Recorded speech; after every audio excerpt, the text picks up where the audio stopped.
Hey, what's happening? Happy Wednesday to everybody. It's Daryl here. It is bright and freaking early, man. It's 3 a.m. here in Connecticut on the East Coast. Okay, I got to talk about the big story of the day. Justin Bieber getting arrested for DWI.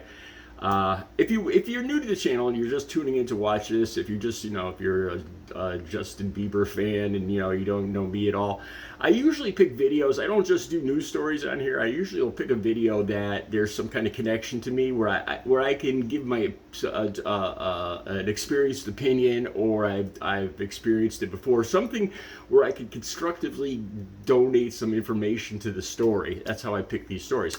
And there's several connections to this Justin Bieber story. Number one is it's probably only like 30 miles from here. It's right in this area. I just did a video. I went on vacation. I went camping on Memorial Day. I got two videos down below from that. And that was probably about 10 miles from Sag Harbor. It was right across the sound from Sag Harbor.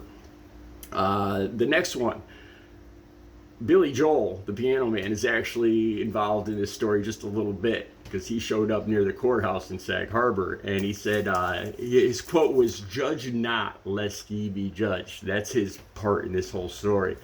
And I've actually met Billy Joel at least 3 times. And then the big connection between me and this story is I've been clean and sober for 17 and a half years. I've been clean and sober since October 23rd of 2006, and I was really I was a drug addict more than alcoholic.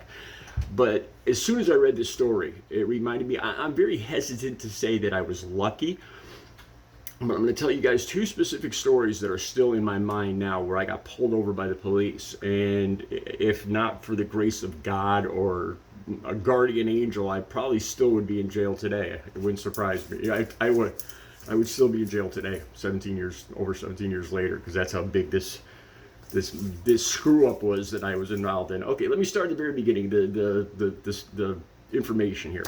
Justin Bieber, Tuesday night, he's at Sag Harbor visiting friends. I think he left the bar about 12:15. He's 43 years old. Here's something I didn't remember. He got arrested for suspicion of DWI and drag racing over 2 decades ago, and he was 19 years old. So I don't know if that's still on his record, because a lot of times when you have any kind of previous DWI, that kind of it ups the whole ante on this whole thing.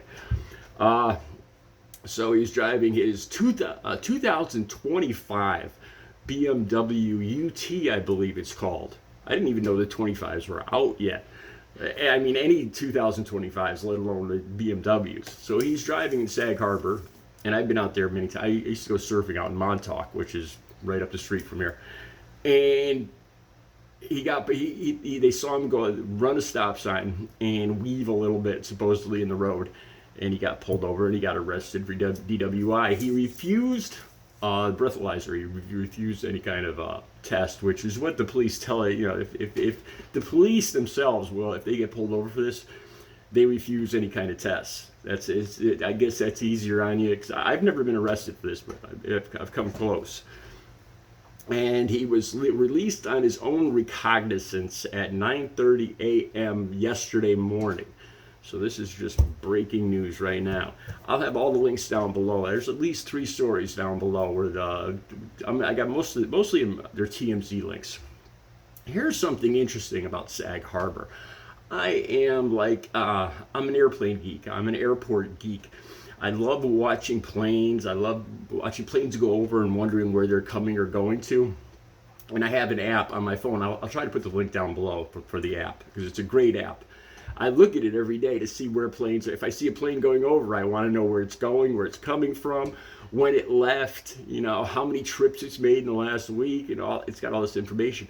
And if you look on this, it shows all the current aircraft in the air around the whole world. And if you look at Sag Harbor, there are helicopters running constantly.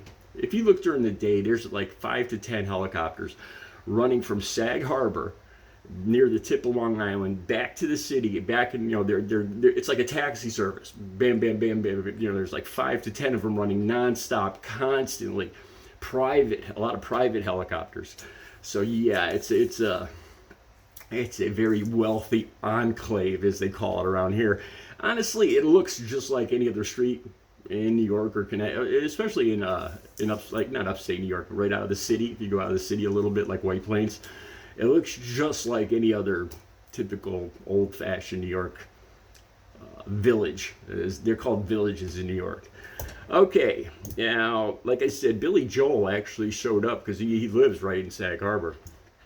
And so the TMZ or the press asked him what he thought of this. And he was a very wise man. He said, "Judge not, lest ye be judged."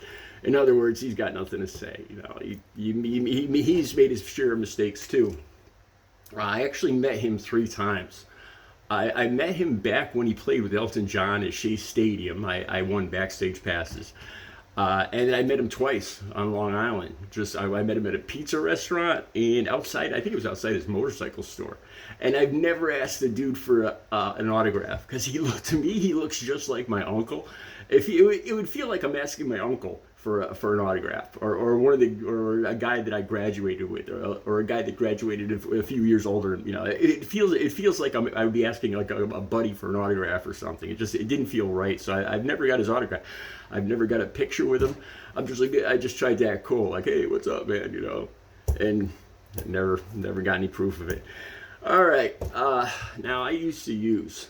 And there's 2 things that are on. I remember these 2 incidents, and they pop up in my head almost every day because they were so close and so scary. And it was just by the grace of God that I didn't get caught.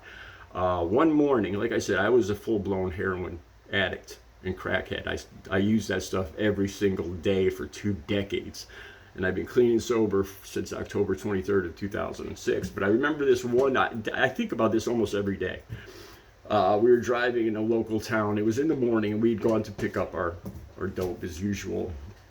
And I had put mine in my sock. It was a summer day, and I had shorts on, and I tucked them in this. I had 3 bags, and I tucked them in my sock. And the cops started to know my car. That's the thing. If you keep doing things, I thought about this with Justin Bieber.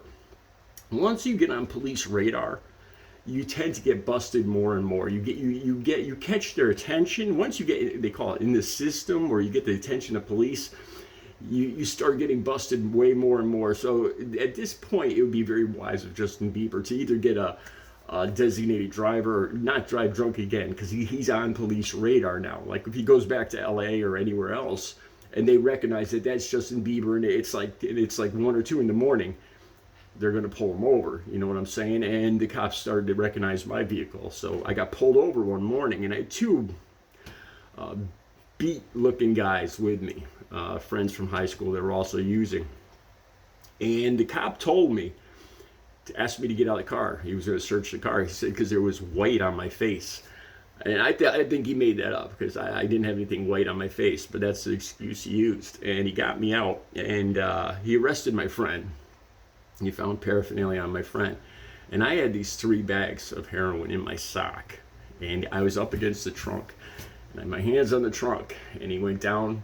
He patted me down. He went all the way down to my socks. And he felt one sock. He felt it because these bags are here in this area. It's powder cocaine, like heroin in cellophane wax bags, and they're very thin. And he didn't feel them. And most cops will will actually make you take off your sneakers because it's a very common place to put these things. And he didn't do it. I don't know why he didn't do it. I don't know if he was in a hurry. I don't know if he thought he could just do it by eye. But he put, his hands went right over the 3 bags in my sock. And I thought I was done. And at that point I was so high I wasn't even nervous. I was just like, oh well, if it happens, it happens. And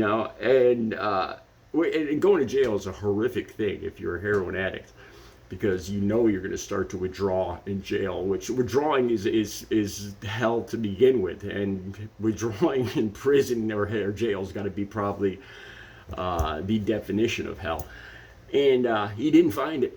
And they tore the car apart, and they ended up taking away one of these guys that were with me for a warrant, and the other guy went to jail for what they found on him, and I drove away. And I don't consider myself lucky for this. I was doing something stupid.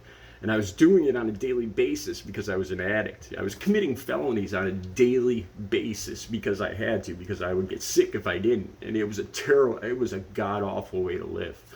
And the other time I was out in and out of rehabs 13 times. And a lot of times I'd meet other addicts in there, and I had a car, so I'd say, hey, I'll give you a ride back home, which was the stupidest thing to do, because, you know, I would get out or they would get out. We'd get out at the same time. And, you know, another addict would jump in the car with me, leaving rehab, and we'd go straight to pick up. You know, that's the mentality of an addict. And I met one of his friends. He said, hey, I think I can get you some free bags, you know, like 10 free bags if you do a favor for my friend. And it turns out his friend was a big-time heroin dealer, which I didn't know. And I gave his friend a ride to Hartford that night. And my car had been smashed, of course, and it had a headlight out. And we drove into Hartford. And I didn't know that he picked up 2 bricks. 2 bricks, that's 200 bags. That's what he had in the car. And we got pulled over. The cop pulled me over, and he started to ask me his license and registration. He says, you know, you got a headlight out? And I'm just sitting there, I'm all high, and I'm not nervous, you know, and the guy in the back's got 200 bags. You know, and I could still be in jail for this. And all of a sudden, shots rang out right on the next block. This was in the north end of Hartford, which is like a battleground. And right around the corner, you heard shots ring out, and they have a shot spotter. And so they immediately got the call. You know, as he's standing there, he was just asking me for my license and registration. You know, so I was done. And then he just packed it up, and he went back to his car, and they sped over to where the shots were fired, and I drove away. Like I said, I don't want to call this lucky. That was just dumb luck. It was some of the stupidest things I ever did. Recovery is possible. I've been clean and sober for 17 and a half years, and it's been the best years of my life. Living in addiction was pure hell. Recovery is possible. The links will be down below to the Justin Bieber story. Have a good Wednesday.